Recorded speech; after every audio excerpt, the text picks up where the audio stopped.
कमजोर था। ताकतवर ने कमजोर भाई यानी दोनों के बाप एक, और जब बाप का इंतकाल हुआ तो ताकतवर भाई ने कमजोर भाई की सारी जमीन को अपने कब्जे में ले लिया। अब वो था कमजोर, वो करे तो करे क्या। वो बेचारे बीवी बच्चा और घर लेकर के, परिवार लेकर के परेशानी के साथ जिंदगी गुजारा। इधर ये आयश करते हुए जिंदगी गुजार रहा ताकतवर जो था, क्योंकि इसको अपना भी हिस्सा मिला और भाई का भी हड़प लिया। चलती रही बात, चलती रही, जिंदगी कट रही, दोनों बुढ़ापे के आलम में पहुंचा, दोनों बुढ़ापे के आलम में पहुंचा। अब देख रहा कि कमजोर भाई जो था वो छोटा था, अब ये कमजोर भाई मौत के बिस्तर पे सोया हुआ है, आखिरी हिच्ची ले रहा है, आखिरी सांस चल रही है। इतने में वो जालिम ताकतवर भाई जो था उस कमजोर के पास आता है और कहता है मेरे भाई मुझसे गलती हो गई है, मेरी खता माफ करो और मैं तुम्हारे हक की जो जमीन हड़पा था उसे मैं तुम्हें वापस दे देता हूं। अल्लाह की कसम आगे की बात मैंने जब पढ़ा तो आंख से आंसू आ गए। उस मरने वाले कमजोर भाई ने पूरी जबान और होशो हवास के साथ कह रहे कि मेरे भाई अब मैं तुझे माफ नहीं करूंगा, तेरा मेरा फैसला अब इस दुनिया में नहीं होगा, अब तेरा मेरा फैसला अल्लाह की अदालत में होगा, रब के दरबार में होगा, वही मैं तुझसे हिसाब लूंगा कि अल्लाह इसने मेरी जिंदगी में तबाही मचा दी है, हद से ज्यादा जुल्म किया, मौला इंसाफ फरमा। इतना सुनने के बाद वो जालिम भाई रोने लगा, चिल्लाने लगा। लेकिन अफसोस की बात यह है कि वो मजलूम छोटा भाई जो था माफ नहीं किया और इसी असनास में वो इंसान इस दुनिया से रुखसत हो गए, दम निकल गया, रूह निकल गई। अब बताइए अल्लाह की अदालत में जब ये हिसाब खुलेगा तो बचने का कोई चांस है? कुछ नहीं। अब जरा सोचिए कि मरते दम अगर सबसे बड़ा दुश्मन भी हो तो अपनी खता माफ कर देता है, गलती को माफ कर देता है, लेकिन वो कितना बड़ा जुल्म किया था कि आखिरी सांस चल रही है भाई की लेकिन माफ नहीं किया। इसीलिए हर इंसान अपने हक को पहचानिए कि मेरा हक क्या है, और जो जिस हक पर है उसका अंजाम ये दीजिए, जो जिम्मेदारी उसके सर पर आती है उसका हक अदा कीजिए। शायर कहते हैं कि जर्रा जर्रा हश्र में कांटे में तौला जाएगा, जर्रा जर्रा हश्र में कांटे में तौला जाएगा, जर्रा जर्रा हश्र में कांटे में तौला जाएगा, किबरिया के सामने, हाँ किबरिया के सामने हरगिज न बोला जाएगा, खुदा के सामने हरगिज न बोला जाएगा। वहाँ बोल कुछ भी नहीं पाएंगे और हर जर्रा का हिसाब होगा। ये जो जितनी जिंदगी मिल रही है, और दुआ भी करते हैं कि मौला उम्र में बरकत दे, तो साथ में ये भी दुआ कीजिए कि मौला नेकी में बरकत भी दे। कहीं ऐसा ना हो कि मामला फंसे। अल्लाह तो हर सांस का हिसाब ले लेगा, हर नजर जितनी बार दुनिया में देख रहे हैं हर नजर का हिसाब लेगा वो, जो बोल रहे हैं हर बोली का हिसाब लेगा वो। और एक दिन दो दिन नहीं है, मरते दम तक आखिरी सांस तक का हिसाब होगा। अल्लाह की बारगाह में दुआ कीजिए कि मौला तू अपने फजल से हम सबको माफ कर दे। हर रोज दुआ किया कीजिए, हर रोज, हर रात, हर सुबह, हर शाम, हर वक्त जब मौका मिले रब की बारगाह में फरियाद कीजिए मौला मेरी माँ को भी बख्श दे, मेरे बाप को भी बख्श दे, जिनकी माँ बाप हयात से हैं उनके लिए भी दुआ कीजिए कि मौला उनको उम्र में बरकत दे और उनको नेक काम करने की तौफीक दे, और जो चले गए हैं मौला हम सबको बिला हिसाब तू बख्श दे। कि जर्रा जर्रा हश्र में कांटे में तौला जाएगा, किबरिया के सामने, हाँ किबरिया के सामने हरगिज न बोला जाएगा। और एक बहुत कीमती शेर है, सुनिएगा, पहले कहिए सुभान अल्लाह। कि मालो दौलत चाहो हशमत सब तेरी रह जाएगी, मालो दौलत चाहो हशमत। हशमत मतलब एक नाम लिया गया, लेकिन ये शेर हम सब के लिए है। आप भी जब चले जाएंगे आपकी सारी दौलत रह जाएगी, हम भी जाएंगे मेरी सारी दौलत रह जाएगी, पूरी दुनिया छूटेगा और हम तन्हा जाएंगे। ये शेर हम लोग अपने बारे में सोचें कि हमारे साथ ऐसा होगा कि मालो दौलत चाहो हशमत सब तेरी रह जाएगी, मालो दौलत चाहो हशमत सब तेरी रह जाएगी, मालो दौलत चाहो हशमत सब तेरी रह जाएगी। क्या कोई लेकर गया है, क्या कोई ले जाएगा, क्या कोई लेकर गया है, क्या कोई ले जाएगा। मालो दौलत कमाइए, ऐसा नहीं कि नहीं कमाना है, कमाइएगा नहीं तो खाइएगा कैसे। ये दुनिया इतना खतरनाक है कि नहीं कमाइएगा, पैसा नहीं होगा तो बच्चा बच्ची की शादी होगी कहाँ से, और कामों काज करेंगे कहाँ से। कमाइए, खूब मेहनत कीजिए, मुशक्कत कीजिए और जमा कीजिए दौलत को, लेकिन एक शर्त है कि जायज तरीके से, हराम की कोई दौलत उसमें मिल ना पाए।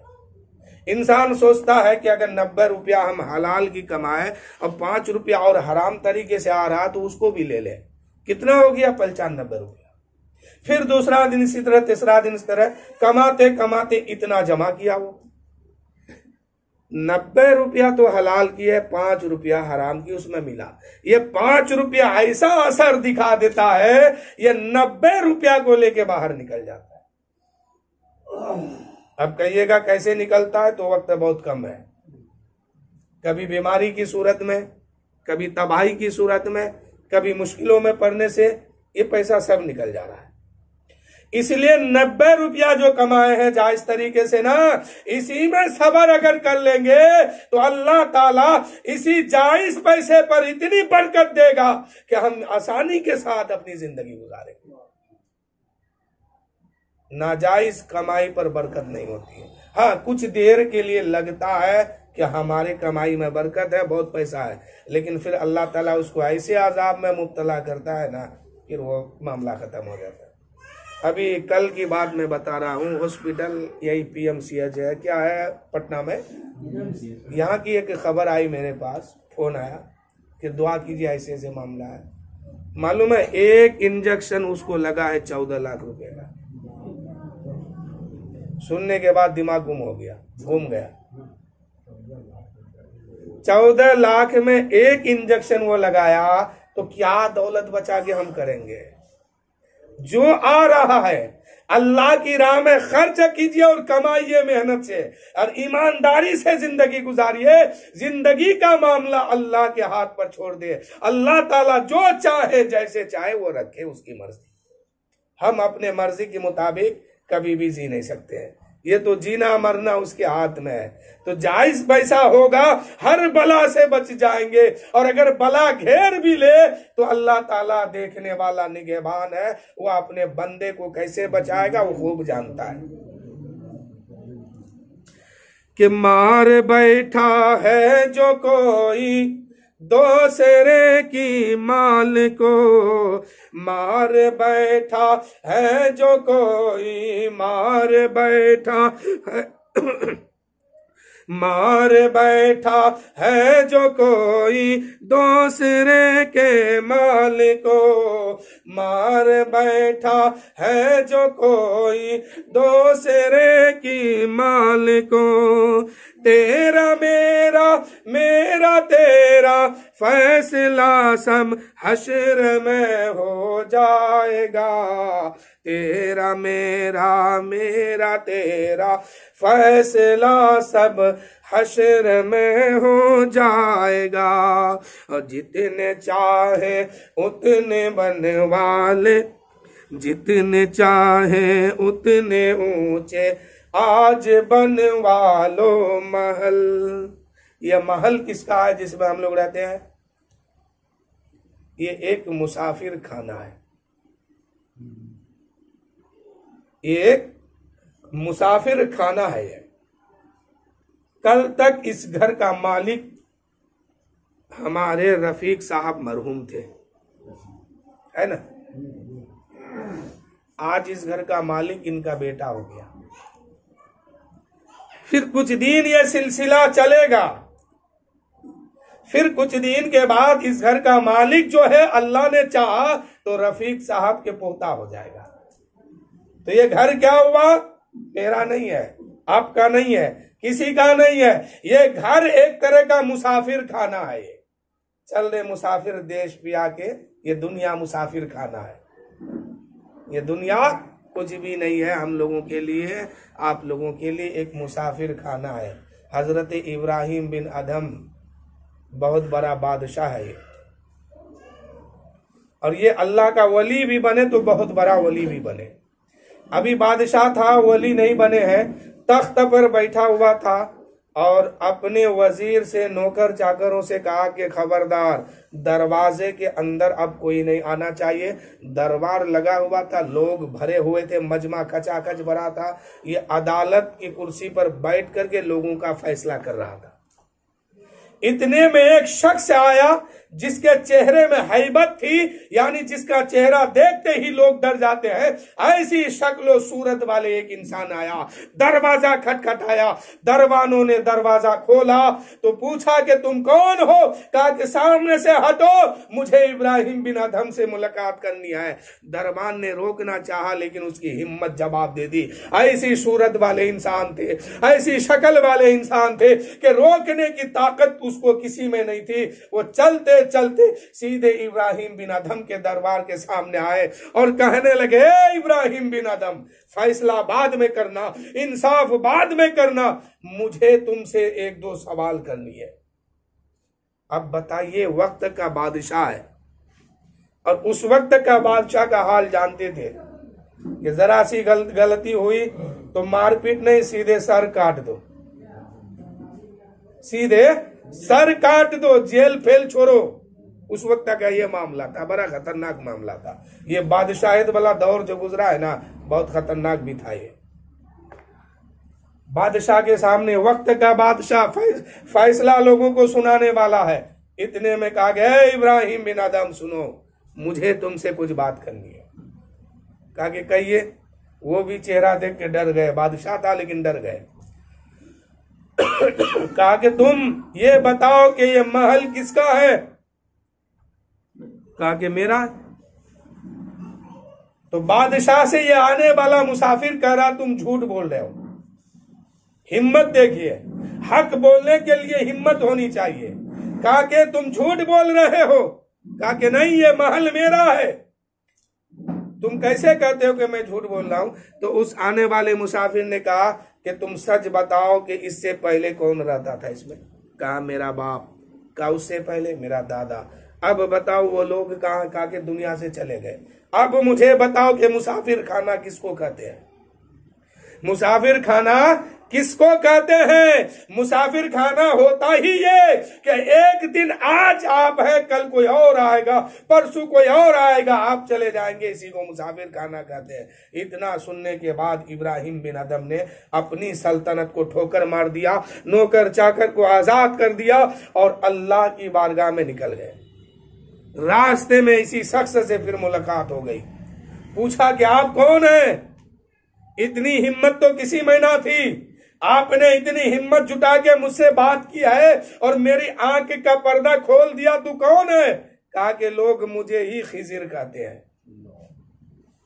ये खिजिर अलैहिस्सलाम जिंदगी में सबसे मुलाकात करेंगे। फर्क इतना है कि कोई पहचान लेंगे, कोई नहीं पहचानेंगे। कहा कि लोग मुझे ही खिजिर कहते हैं, मैं ही खिजिर हूँ।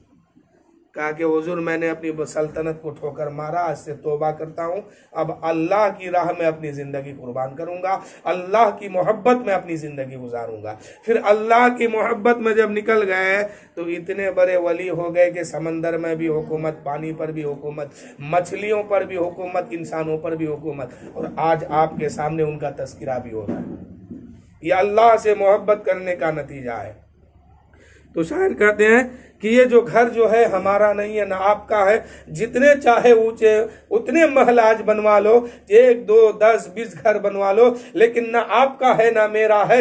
हम भी जाएंगे, आप भी जाएंगे, मालिक कोई और बनेगा, फिर वो जाएंगे, मालिक कोई तीसरा आएगा, फिर वो जाएंगे, मालिक कोई चौथा आएगा। इसी तरीके से कयामत तक मालिक बदलते रहेंगे, बदलते रहेंगे। मिल्कियत किसी की नहीं होगी, मालिक कोई भी नहीं बन पाएगा। चंद दिन हम दुनिया में है, यही मौका गनीमत है कि हम अपने अल्लाह को भी राजी कर ले, अपने रसूल को भी राजी कर ले। रब हमारा राजी हो, रसूल हमारे खुश हो, तो हमारा बेड़ा यहां भी पार है, वहां भी पार है। हमने शुरू में कहा था कि मरने के बाद जब हम कब्र में जाएंगे इतनी खुशी मिलेगी जितनी की पूरी दुनिया में ना मिल पाई। वो खुशी क्या है, जरा एक जुमला सुनिए। वो खुशी ये है कि हम मर के कब्र में जाएंगे, हुजूर का दीदार कराया जाएगा, रसूल का चेहरा दिखाया जाएगा, नबी को सामने हम देख करके खुशी में मचल उठेंगे और फरिश्तों से कहेंगे, ए फरिश्तों तुम मुझसे पूछते हो कि इनके बारे में क्या कहते हो, यही तो हर दर्द की दवा सल्ले अला मोहम्मद है। सुभान अल्लाह, सुभान अल्लाह, यही तो हर दर्द की दवा सल्ले अला मोहम्मद है। तो मेरे दोस्तों, आज जो जिंदगी मिली है ये मौका गनीमत है आपके हाथ में, हमारे हाथ में, कि नेकी भरपूर कर ले। नमाज़े पंजगाना को पढ़े, नमाज़े तहज्जुद और नमाज़े नफल को पढ़ा करें और नेक काम करें, मखलूक को खुश करके इस दुनिया से जाएंगे इंशाअल्लाह, फिर हमेशा खुशी ही खुशी मिलेगी। शायर कहते हैं कि जितने चाहे उतने ऊंचे आज बनवा लो महल, जितने चाहो उतने ऊंचे आज बनवा लो महल। एक दिन घर से तुझे, एक दिन घर से तेरे तुझको निकाला जाएगा, एक दिन घर से तेरे तुझको निकाला जाएगा। दुनिया की एक और हकीकत है, किसी के भी घर में इंतकाल करते हैं लोग, तो इंतकाल होने के बाद आखिरी दीदार है, फिर कयामत से पहले इस तरह की दीदार नहीं होगी, आखिरी दीदार है। लोग क्या करते हैं, रोना धोना शुरू करते हैं, लेकिन ऐसे आलम में बर्दाश्त भी करना बहुत मुश्किल है। तो जहां तक बर्दाश्त हो सके रोना धोना कम करके कलमा शरीफ, दुरूद शरीफ, कुरान पाक की तिलावत उनके नाम से कीजिए। इसीलिए कि अब आपके रोने से या धोने से या सर पटक लेने से आप उनका कोई फायदा नहीं होने वाला है। फायदा वही होने वाला है कि दुरूद शरीफ पढ़ के, कलमा शरीफ पढ़ करके, सूरत वगैरह पढ़ के, कुरान पाक की तिलावत करके उनको सवाब पहुंचाइए, यही फायदा है। लेकिन रोते हैं सब, कितनी देर रोते हैं। अगर ऐलान हुआ कि कल 1 बजे दिन उनकी नमाज जनाजा होगी तब तक रोते हैं। ऐलान के बाद किसी के भी घर की बात मैं कहता हूं, किसी के अंदर इतनी हिम्मत है कि और 5 घंटा उसको घर पे रोक ले, किसी के अंदर नहीं। किसी की बात छोड़िए, घर ही के लोग कहते हैं इतने वक्त का ऐलान हुआ है, टाइम हो गया, जरा जल्दी करो न दफे गुस्ल दिलाने में, कफन दिलाने में, ताकि वक्त के साथ इनको लेके चला जाए। कहां गई मोहब्बत? तो ये मोहब्बत काम आने वाली चीज नहीं है।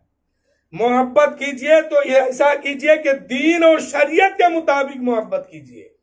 कि इस्लाम क्या कहता है। इस्लाम कहता है कि मर के कब्र में जाओगे, इस अजाब होगा या सवाब होगा, इसकी तैयारी तुम दुनिया ही में रह करके करो। अब दुनिया में तैयारी क्या है? नमाज़ें पंजगाना है, नमाज रोजा है, हज है, ज़कात है, सदका फितरा है, घर में आए हैं, माँ बाप की मोहब्बत है, बीवी बच्चे की मोहब्बत है। इस्लाम जो चीज की इजाजत देता है, खुशी व खुशी उसको अंजाम देने की कोशिश कीजिए। और मर के जब कब्र में जाएंगे, यही इस्लाम की मोहब्बत हमें काम आएगी, शरीयत की मोहब्बत काम आएगी। वरना मेरे दोस्तों, आज आप जिसकी भी मोहब्बत में नमाजे पंजगाना को छोड़ रहे हैं, यही लोग आपके कब्र में नहीं जाएंगे बचाने के लिए। आज लोग कहते हैं बीवी बच्चे की मोहब्बत में नमाजे पंजगाना छूट रही है, लोग दोस्त की मोहब्बत में नमाजे पंजगाना छोड़ रहे हैं, नमाजे असर हो रही है, लोग मार्केट में घूम रहे हैं, नमाजे मगरिब हो रही है, इधर लोग जो है बाजार में टहल रहे हैं, नमाजे इशा अदा हो रही है, मस्जिद में लोग जो है अपने घर में टीवी देखने में लगा है, अपने बीवी बच्चों की मोहब्बत में लगा है, नमाजे फजर मस्जिद में हो रही है, लोग अपने बिस्तर पे सो रहे हैं। ऐ मेरे दोस्तों, जब मर के कब्र में पहुंचोगे, ये बिस्तर काम नहीं आने वाली चीज है, माँ बाप बिस्तर काम आने वाली चीज नहीं है, घर के लोग वहां बचाने नहीं जाएंगे। दोस्त अहबाब, कब्र की दुनिया में एक दिन भी रहने के लिए तैयार नहीं होंगे। अगर कब्र की दुनिया में कोई काम आने वाली चीज है, वही नमाजे पंजगाना है, वही रमजान का रोजा है, वही ज़कात है, वही हज है, वही नेक अमाल आपका है, जो हम करके इस दुनिया से जाएंगे, वही हमारी कब्र की दुनिया में काम आ रही है। वरना ये दोस्त अहबाब रिश्तेदार एक घंटा भी आपके कब्र के अंदर नहीं रहने के लिए तैयार है। इसलिए इन लोगों के खातिर अपनी जिंदगी में नेक काम करने से पीछे मत हटिए। दोस्ती छूटता है तो छूटे, नमाजे पंजगाना ना छूटे। रिश्तेदार छूटता है तो छूटे, नमाजे पंजगाना ना छूटे। पहले हम नमाज देखेंगे, पहले हम रोजा पर अमल करेंगे, पहले हम ज़कात पर अमल करेंगे, उसके बाद और किसी चीज पर हाथ लगाएंगे। ये हमारा काम है। बाहैसियत मुसलमान हम हैं, हम सबको ईमान और इस्लाम पर अमल करने की अल्लाह ताला तौफीक दे कि जितने चाहे उतने ऊंचे आज बनवा लो महल, एक दिन घर से तेरे, एक दिन घर से तेरे तुझको निकाला जाएगा। और आखिरी शेर है, समाप्त कीजिए, कहिए सुभान अल्लाह। कि देख मोमिन कर इबादत, सबसे नहीं कहा जा रहा है, ईमान वालों से कहा जा रहा है कि कलमा पढ़े हो, अल्लाह व रसूल पर ईमान लाए हो, उनके बताए हुए फरमान पर ईमान लाए हो, अब तुम्हें क्या करना है? कि देख मोमिन कर इबादत, किबरिया की रात दिन, देख मोमिन कर इबादत, किबरिया की रात दिन, बाद मरने के यहाँ की, बाद मरने के यहाँ की जिंदगी ना पाएगा, बाद मरने के यहाँ की जिंदगी ना पाएगा। इसलिए कि मरने के बाद कोई अमल करने का मौका नहीं मिलेगा। हाँ, कुछ अमल का सवाब जरूर मिलेगा। वो अमल क्या है कि दुनिया में रह करके नेक काम करके जाइए, अमल साले या नेक साले औलाद छोड़ के जाइए, या ऐसा कोई सदका कीजिए जो आपके जाने के बाद भी वो चीजें दुनिया में मौजूद हो और उससे कौम फायदा उठा रही हो, मखलूक फायदा उठा रही हो, तो इसका सवाब मरने के बाद भी जारी रहेगा। मिसाल दे देता हूं। एक में मस्जिद बन रही है, चाहे जहां की भी मस्जिद हो, मदरसा बन रहा है चाहे जहां का भी मदरसा हो, कब्रिस्तान बन रहा है कहीं का भी कब्रिस्तान हो, या कहीं रोड वगैरह जहां यानी मखलूक को फायदा पहुंचने वाली है, ऐसी जगहों में कुछ अपनी मेहनत की कमाई उसमें लगाया, मस्जिद बन रही है, उसमें ईटा लगा दिया, सीमेंट दे दिया, पंखा दे दिया, चटाई दे दिया, जो हुआ दिया आपने। और जब तक वो चीजें मस्जिद में बाकी रहेगी, लोग आके उसमें नमाज पढ़ेंगे, कुरान पढ़ेंगे, तिलावत करेंगे, कलमा शरीफ पढ़ेंगे, इबादत करेंगे, तो इबादत करने वाले को भरपूर सवाब तो मिलेगा। लेकिन आपने जो दिया, उसमें सामान लगाया, जो चीजें लगाई, उसके बदले में भी आपको भी सवाब मिल रहा है।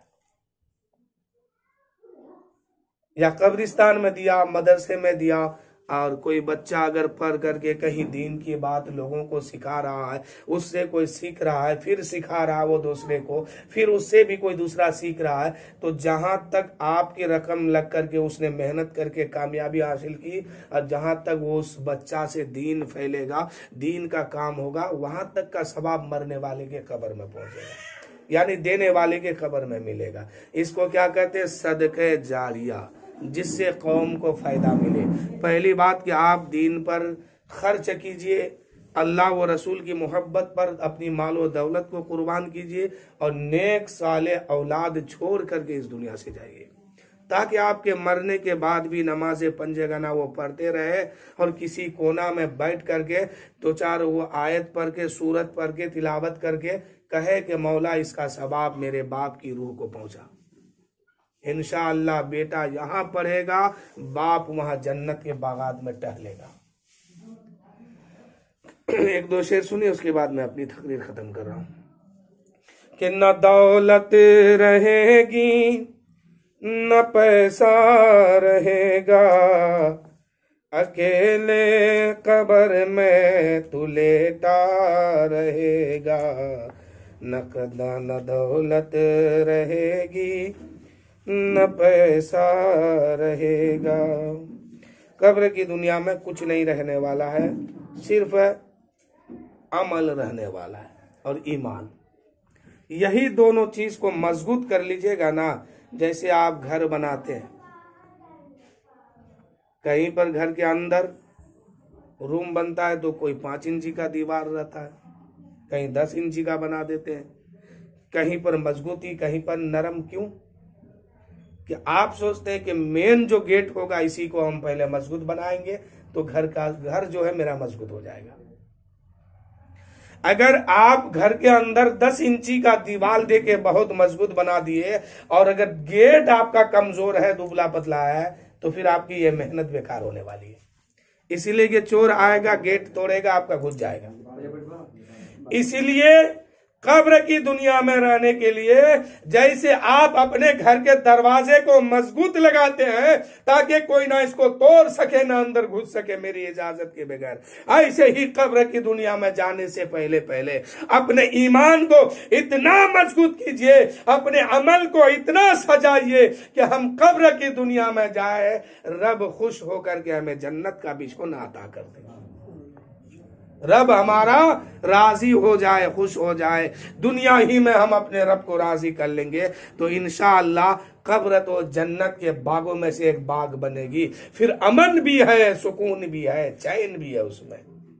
और अगर रब को नाराज करके जाइएगा कोई भी, तो फिर वहां अमन, चैन, सुकून कुछ भी नहीं है। सांप भी आएगा, बिच्छू भी आएगा, वो सांप इतना छोटा मोटा नहीं होगा, ऊंट के बराबर बराबर होगा। कहिएगा कि इतनी छोटी कब्र में फिर वो कैसे रहेगा? तो अल्लाह ताला उसका इंतजाम करता है। इसलिए कि हदीस में बात आई है कि इंसान जब कब्र में जाता है ना, अगर नेक इंसान है तो उसकी कब्र जो है जन्नत के बागों में से एक बाग बन जाती है, अगर बुरा है तो जहन्नम के गड्ढों में से एक गड्ढा बनता है। इसलिए अमल ठीक ठाक करके जाइए, वरना जहां तक नजर पहुंचती है वो मरने वाले की मिल्कियत हो जाती है, वो जमीन उसकी हो जाती है। कब्र कोई छोटी नहीं होती है, बहुत बड़ी होती है मरने वालों के लिए। हाँ, जिसका अमल ठीक ठाक नहीं है, ईमान ठीक ठाक नहीं है, उसकी कब्र जो है बहुत तंग हो जाती है। हदीस में बात आई है कि कब्र उसको दबाती है। किसको? काफिरों को, मुशरिकों को, जो अल्लाह को नहीं माना, रसूल को नहीं माना, शरीयत को नहीं माना, इस्लाम को नहीं माना, कब्र इसको दबाती है, ऐसे अंदाज से दबाती है कि इसकी एक एक हड्डी जो है पीस करके सुरमा बना देती है। और ईमान वाले को भी कब्र दबाती है, ऐसा नहीं कि इसको छोड़ देती, नहीं। तो हदीस में बात आई है कि एक बच्चा, एक मिसाल देता हूं मैं, एक बच्चा 2 साल का गुम हो गया, माँ रोती रही, चिल्लाती रही, बच्चा मिला नहीं।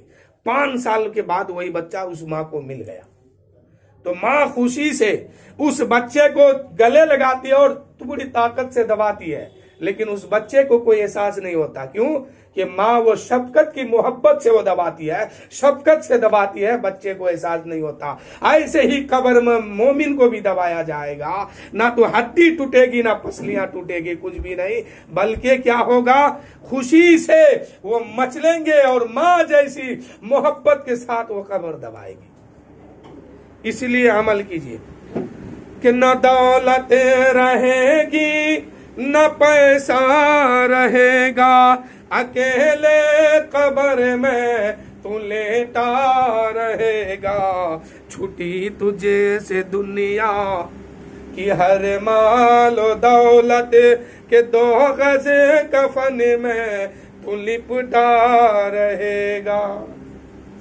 ऐसे आलम में क्या होगा जरा सोचिए कि सर के तरफ भी बांधा होगा, पैर के तरफ भी बांधा होगा, कमर में भी बांधा होगा। कब्र में जाएंगे सर के तरफ तो खोल देगा, कमर बांधा होगा, पैर बांधा होगा। अब जान डाली जाएगी, हमको जिंदा किया जाएगा। भागेंगे कहाँ? ऊपर मिट्टी, दाएं बाएं नीचे सब मिट्टी मिट्टी। भागने की कोई सूरत नहीं है, ना माँ साथ में है, ना बाप साथ में है, ना बेटा साथ दे रहा है, ना बेटी साथ में है, ना कोई खानदान के लोग वहां पर मौजूद है, ना कोई रिश्तेदार साथ दे रहा है, कोई साथ नहीं है, तन्हे तन्हा है। ऐसे आलम में सवाल होगा। जरा सोचिए कि हम जब वहां पहुंचेंगे तो ऐसे आलम में क्या हाल होगा, आप जब पहुंचेंगे तो क्या हाल होगा। इसलिए मैं कहता हूं, ईमान और अमल को मजबूत कीजिए। अगर ईमान और अमल मजबूत होगा तो फिर खुशी ब खुशी वह आंख खुलेगी, खुशी से मचलेंगे और फरिश्ते सवाल करेंगे हुजूर की बारगाह में, तो मचल के कहेंगे, फरिश्तों तुम इनके बारे में मुझसे पूछते हो तो सुनो, इन्हीं का कलमा पढ़ के मैं मुसलमान बना था और इन्हीं को देखने के लिए हम कब्र की दुनिया में आए हैं। यही हर दर्द की दवा सल्ले अला मोहम्मद है। नारे तकबीर, नारे रिसालत, या रसूल, नारे तकबीर, नारे रिसालत। तो ये कहेंगे कब? उसकी तैयारी यही करनी होगी। और यहां सोचिएगा कि जो होगा देखा जाएगा, तो फिर दोबारा तैयारी करने के लिए दुनिया में भेजा भी नहीं जाएगा। रब ने एक सिस्टम ऐसा बना दिया है कि जो आया वो गया, फिर वापस कभी नहीं आया। जो लोग कहता है कि वहां तैयारी कर लेंगे, तो फिर भाइयों सुनो, जाने के बाद फिर आने का मौका ही नहीं मिलेगा, ना कभी सवाब कमाने का मौका मिलेगा, ना कभी नेक काम करने का मौका मिलेगा। अब तो हिसाब होगा, अमल अच्छा है तो वहां खुशी और आजादी मनाएंगे, अमल गड़बड़ है तो फिर दोज़ख की तरफ जाना होगा। हम जो दुनिया में कर रहे हैं इसकी उजरत वहां मिलने वाली है। वहां काम कुछ नहीं करना है, वहां मेहनत मुशक्कत कुछ भी नहीं करना है। जन्नत में पहुंचेंगे ऐसा नहीं कि हमें वहां भी कहा जाएगा कि नमाज पढ़, रोजा रख, तिलावत कर, कुछ नहीं। सुकून के साथ रहिए, आजादी के साथ रहिए और जो मन में दिल में आएगा वो काम कर गुजरिए। तो उसकी तैयारी यहां करनी होगी कि न बेटा रहेगा न बेटी रहेगी, कब्र में अकेला तू लेटा रहेगा, छुटी तुझे से दुनिया की हर माल दौलत के 2 गज कफन में तू लिपटा रहेगा। इबादत करो तुम सदा अपने रब की ये दुनिया किसी की हुई है न होगी। इबादत करो तुम सदा अपने रब की ये दुनिया किसी की हुई है न होगी। यहाँ पर किसी की बनी ना बनेगी, मिलेगी तो 2 गज ज़मीं ही मिलेगी।